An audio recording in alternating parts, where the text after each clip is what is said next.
Tapping కేసులో కేసీఆర్ ను SIT విచారిస్తోంది. Nandinagar నివాసంలో కేసీఆర్ ను ప్రశ్నిస్తున్నారు 6 అధికారుల సిట్ బృందంలో విజయ్ కుమార్, వెంకటగిరి, శ్రీధర్, నారాయణ రెడ్డి, కేఎస్ రావు, రవీందర్ రెడ్డి ఉన్నారు.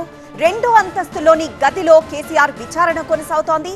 మరొక గదిలో విచారణకు అవసరమైన అన్ని ఏర్పాట్లు చేసుకుంది సిట్. కేసీఆర్ ఇంటి పరిసరాల్లో 5 డీసీపీలతో బందోబస్తును ఏర్పాటు చేశారు. 4 గంటల భద్రతా ఏర్పాట్లు చేశారు పోలీసులు.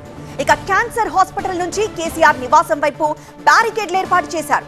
కేసీఆర్ ఇంటి పరిసరాల్లో 5 డీసీపీలతో బందోబస్తు ఏర్పాటు చేశారు.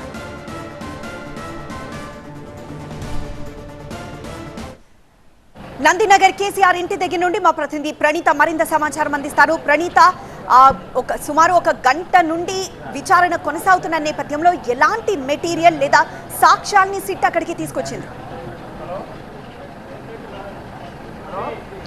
సో గతంలో ఏదైతే ఈ కేసులో అరెస్ట్ అయినటువంటి పోలీస్ ఆఫీసర్స్ కావచ్చు, రిమైనింగ్ అక్యూజ్డ్ కావచ్చు, వాళ్ళు ఇచ్చినటువంటి స్టేట్మెంట్స్ని ముందరపెట్టి కేసీఆర్ని సిట్ అధికారులు ప్రశ్నిస్తున్నారు. మొత్తం 6 మెంబర్స్తో కూడినటువంటి సిట్ బృందం ఎగ్జాక్ట్లీ 2:45కి నందినగర్లో ఉన్నటువంటి కేసీఆర్ నివాసం వద్దకు చేరుకున్నారు. సో ఎక్కడైతే కేసీఆర్ నివాసానికి పైన ఉన్నటువంటి 2nd ఫ్లోర్లో ఒక రూమ్ సెంట్రిక్గా మొత్తం ఈ విచారణ అంతా కూడా నడుస్తుంది. సో అక్కడ విచారణకు అవసరమైనటువంటి అన్ని ఎక్విప్మెంట్స్ని కూడా సిటీ కార్యాలయం నుండి నందినగర్ నివాసానికి తెప్పించుకున్నారు. ఎగ్జాక్ట్లీ 3:10కి కేసీఆర్కి సంబంధించినటువంటి విచారణ స్టార్ట్ అయింది ఫోన్ ట్యాపింగ్ కేసులో.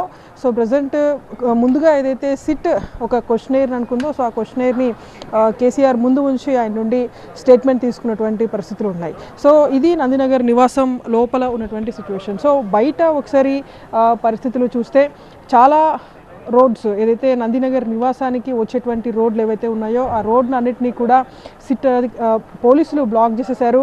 ఉదయం నుండి కూడా చాలా బారికేడ్స్ని ఏర్పాటు చేసి ఎక్కడికక్కడ కార్యకర్తలను స్టాప్ చేయగలిగారు. అండ్ నందినగర్ నివాసం లోపల కేసీఆర్ విచారణకు వైపు కొనసాగుతుండగా అటు బీఆర్ఎస్ భవన్ కావచ్చు, మినిస్టర్ క్వార్టర్స్ కావచ్చు, ఇలాంటి ప్రాంతాల్లో పలు చోట్ల బీఆర్ఎస్ కార్యకర్తలు ఆందోళన చేస్తున్నారు. సో వారిని ఎక్కడికక్కడ పోలీసులు నిలువరిస్తూ వస్తున్నారు.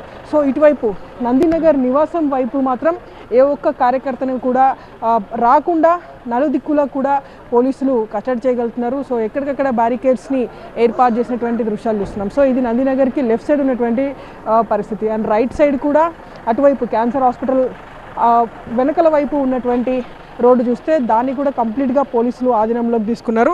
సో లోపల జరుగుతున్నటువంటి విచారణకు ఎక్కడ ఎలాంటి డిస్టర్బెన్స్ అండ్ బయట జరుగుతున్నటువంటి పరిణామాలకి లోపల జరుగుతున్నటువంటి ఇన్వెస్టిగేషన్కి ఎట్లాంటి అబ్స్టకిల్స్ రాకుండా అయితే పోలీసులు జాగ్రత్తలు తీసుకుంటున్నారు. కేసీఆర్ నివాసం సరౌండింగ్స్లో కూడా డ్రోన్లతో సహా సర్వేలైన్స్ని ఏర్పాటు చేశారు. ఎక్కడైనా సరే సరౌండింగ్స్లో ఎక్కడైనా ఎక్కువ సంఖ్యలో జన సమూహం ఉంటే ఇమీడియట్లీ పోలీసులు అక్కడికి వెళ్ళి అక్కడ సిచ్యువేషన్ని సెటరేట్ చేసినటువంటి సిచ్యువేషన్ అయితే ఉంది.